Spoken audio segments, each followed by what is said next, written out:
Hey guys, this is Cannon here. Welcome back to another rapid whiteboxing level design challenge prompt video. This week we're trying something a little bit different. Instead of doing the 1-2 hour challenge that we've been doing, we're still going to do that, but off camera I'm doing an additional hour of prep, basically planning out what I'm going to make to then go into the challenge with a laid out something to kind of guide me through the challenge, just to see how much of a difference that hour of pre-production can make. And spoilers, it actually makes a huge difference compared to previous videos. But enough said, let's put 2 hours on the clock. I'll be back with you guys at the end of the video to talk about how it all went and what we can do different for next time. Hello again. I totally lied. Just like in the last video, I yapped a little too much in the reflection, and so I'm actually going to include it over the time lapse, just like I did in the previous video. I thought I had a lot of good thoughts, and I wanted to document those and just kind of let you guys enjoy the time lapse while I'm going through what I thought about the challenge. If I mention anything, it's like, oh, well, after the video, or maybe I'm talking about something that I haven't even made yet during the time lapse. That's why, just because it was intended to be at the end of the video. But I hope you enjoyed that reflection. I hope you enjoyed the time lapse. Otherwise, thank you guys for watching, and I'll see you guys in the next one. All right, well, here we are on the other side. And yeah, so obviously that's, in my opinion, a much stronger level than I've had in the previous prompts so far in this series. The environment is comparable in fidelity and completeness to what we saw in my third prompt, but the difference is the level design of the space comes through a lot more and really guides my decision making throughout this. I still didn't finish up everything I wanted to. The level that I had designed on paper had this underground chunk to it that would be the end of the level, and I wasn't able to get to that in the time period, which kind of sucks because I had some cool plans for that. But a really substantial part of this level I was able to get through, and I think that's a massive improvement from what I had delivered in the previous episodes. The pre-production workflow really did make a difference here in just going in with a plan.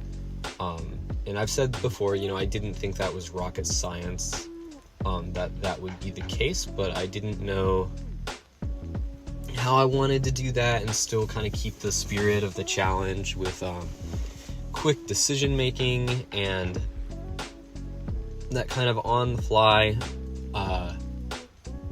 rapid practice. And I think that this was a good way to do it.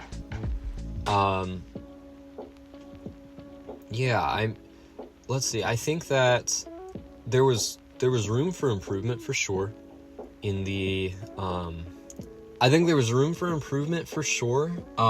spent the first, 10 minutes, 15 minutes or so of the challenge trying to make like these kind of door tools to kind of cut things out of the space, and I think that the first way I did that just wasn't super helpful, super beneficial, and I think that maybe I could have saved 15 minutes there. If you're were paying attention to the timer at all doing that, I noticed at some point I accidentally stopped the clock, and so I restarted it, but it's possible I gave myself a little bit more time than I was supposed to have, and that's fine. This isn't like a super high stakes challenge, but I do generally want to keep to the 2 hours just because the challenge isn't about my ability to go like white box a space. It's about my ability to make decisions quickly and try and get as much done as I can in a short amount of time. But yeah, I think that for whatever the next prompt is, another thing like this, just kind of going in with a plan, taking some time to do just a sketch on paper, think about the content,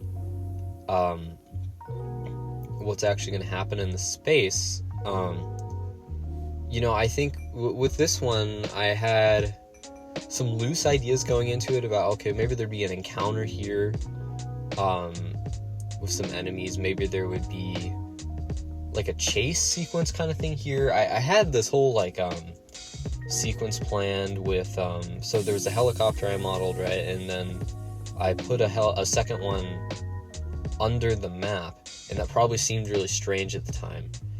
And the reason I did that is because I was planning to make a level sequence whereas the player would like come out on this kind of like reveal of the exterior space, kind of coming out of that cave area I was talking about. The helicopter would like rise up in front of them, like it was going to start shooting at them because they had just found the treasure. And I was really excited to make that part, and I just didn't have time to do it. I think that things like that are viable potentially in a 2-hour time span, depending on where I want to throw the time. And you know, I think that would have been a cool thing to get to here, but like I had those kinds of moments planned on paper, and I think that was a helpful guiding force for sure. Looking back on this level, you know, I think one of the things that is definitely room for improvement is the sense of scale before we get to the village itself is a little bit whack. Obviously, so the player controller we're using here is just Unreal's default mannequin. I've got like a run button added onto it from a previous week's challenge, but generally it's the same thing you get out of the box with the engine. And that maybe isn't the best feeling character controller in the world. And so there's something to be said about, well, maybe with a different feeling character controller, maybe those kinds of traversal segments wouldn't feel so rough, but I definitely felt like that felt rough here. And yeah, so you know, that I think could be a room for improvement for sure, because I really did think obviously I didn't get into like laying out enemies or anything like that and building encounters in the village space, but I thought that area was scaled better than the more organic space was. So that's something I see potentially as room for improvement. But you know, in 2 hours, at one point I kind of just got to the point I remember thinking, it's like, well, I could keep tweaking this, or I could go try and get more done. And I think that was a good call to make, and maybe I should have made it even faster than I did. Just because I want to try and get as much work done as possible within that time frame.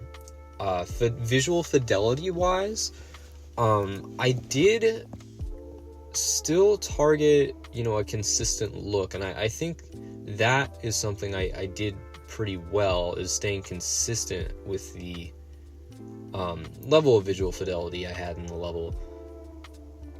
There could still be something to say about, you know, could I have made more level faster, lowering the fidelity comparatively to what I had here?